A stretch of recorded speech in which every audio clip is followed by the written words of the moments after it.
Bonjour, très heureux de vous retrouver pour un nouveau point info à la mi-journée sur l'antenne de TV Vendée. L'actualité, c'est d'abord l'agrivoltaïque. Vous savez, ce sont ces agriculteurs toujours plus nombreux à équiper le toit d'une grange ou d'un entrepôt de panneaux solaires, souvent installés sur ces bâtiments annexes. La production permet une véritable manne financière puisqu'ils permettent de réduire, voire d'amortir certains coûts de fonctionnement. Exemple dans ce reportage de Pierre Dalicieux. Cet éleveur de porcs vient comme tous les jours se rendre compte de sa consommation d'électricité, car depuis qu'il a fait installer des panneaux photovoltaïques, sa facture est bien moins élevée qu'avant. Habituellement, on consomme sur une base à cette heure-ci de 20 kW kVA. Et on se rend compte qu'aujourd'hui, maintenant, ça baisse tout le temps. On est autour de 7 kW, même moins, on passe à 4. Donc la différence, c'est ce qui a été produit par nos panneaux. Et donc c'est autant d'économies qu'on peut faire, quoi. Des panneaux solaires qu'il a financés lui-même. L'électricité produite est directement consommée par ces 3 bâtiments agricoles comme celui-ci. Et tout se mesure quasiment en temps réel via son smartphone. Aujourd'hui, on a un pic vers 9h30 là, jusqu'à 8 kg de production jusqu'à 8 kW. Bon, on est une journée un peu couverte, donc il y a moins de production.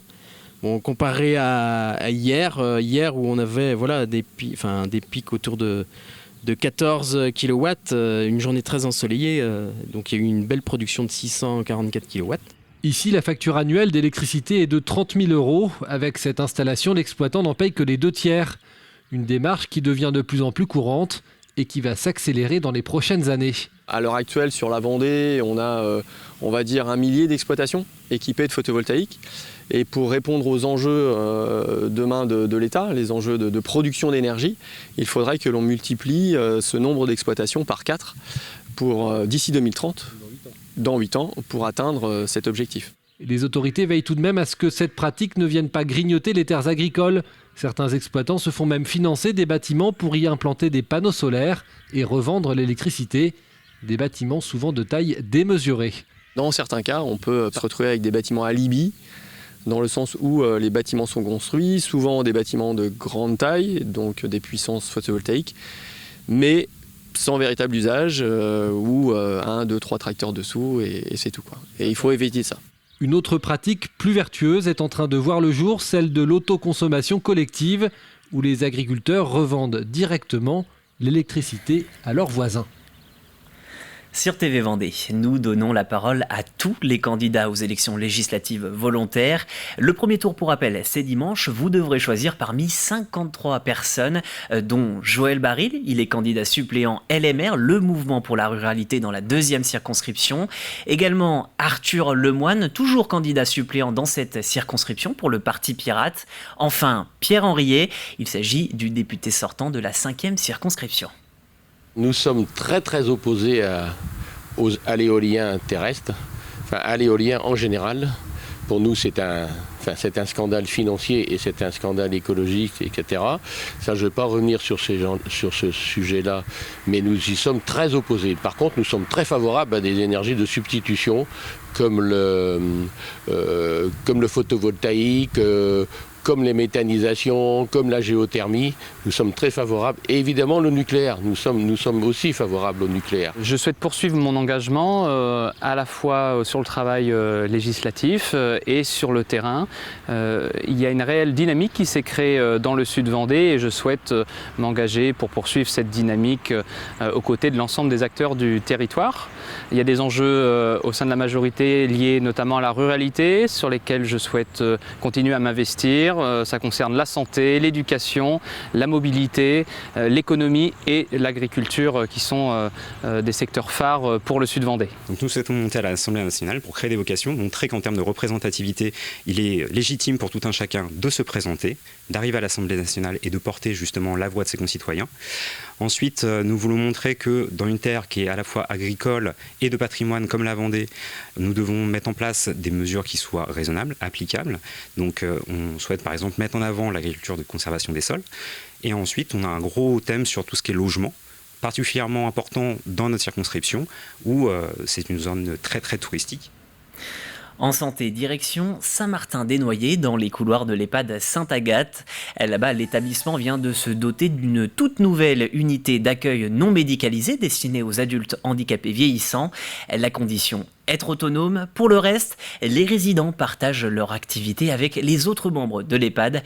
Alix Lanos vous fait découvrir cette unité des Tuileries. Luciana arrive au petit déjeuner un peu après les autres. Bonjour Luciana. Bonjour. Ça va? Bonsoir. Vous avez bien dormi? Dans l'unité des Tuileries, il n'y a pas d'horaire. Les 9 résidents vivent à leur rythme. Chacun a sa chambre et ils partagent cette grande pièce de vie. Qui est-ce qui veut bien ranger le petit déjeuner? C'est moi. Allez, merci Patrick. Ancien travailleur en ESAT, Patrick profite aujourd'hui de sa retraite. Je suis bien ici, je suis bien, ça me plaît. Et puis c'est bien, on se débrouille, et puis on a un crédier. Dans cette unité d'accueil non médicalisée pour adultes handicapés de 10 places, tout le monde met la main à la pâte. L'autonomie des résidents est l'un des principaux critères d'entrée. Aucun membre du personnel n'intervient dans leur logement, que ce soit pour la toilette ou pour le ménage. C'est un petit peu le fonctionnement d'un domicile. S'ils étaient sur du domicile, il ferait intervenir les infirmières à domicile ou des structures qui font le ménage type ADMR. Donc c'est exactement pareil ici. Flambant neuf, ce nouveau lieu de vie répond à un appel d'offres du département afin d'augmenter et de diversifier les places d'accueil pour adultes handicapés vieillissants. Ici, l'unité est intégrée au sein d'un EHPAD classique. Les 9 adultes handicapés partagent le repas du midi et les activités avec l'ensemble des résidents de l'EHPAD. Autour de l'épluchage de légumes, tout le monde fait connaissance. Myriam a intégré les Tuileries il y a quelques semaines seulement. Ça se passe très bien. J'ai commencé déjà à discuter avec eux. Une fois, on a été se promener avec une dame qui était en fauteuil roulant et je l'ai roulé pratiquement tout le tour, quoi. Ça se passe très, très bien, ils sont tous de service, ils nous roulent, ils discutent avec nous, on rigole, ils sont très gentils. C'est génial. C'est que du coup c'était un beau challenge, enfin un gros pari en fait de voir comment ça allait s'entendre, comment ça allait matcher les uns avec les autres. Et puis finalement ici ils sont très dans l'entraide, ils sont toujours en train de leur demander comment ça va, ils sont très joyeux tout le temps, donc ils donnent la pêche en fait aussi de l'autre côté. Patrick, je compte sur vous pour l'arroser tous les jours, hein, d'accord? Oui. Ou Jean-Michel, hein? Pour inaugurer leur nouveau lieu de vie, les résidents ont planté un cerisier dans le futur jardin de l'unité. Un appel à candidature a été lancé par le département pour créer 72 nouvelles places d'accueil pour personnes handicapées de plus de 55 ans. Fin de ce journal, retour de l'actualité en direct à 18h. Passez une excellente après-midi sur TV Vendée.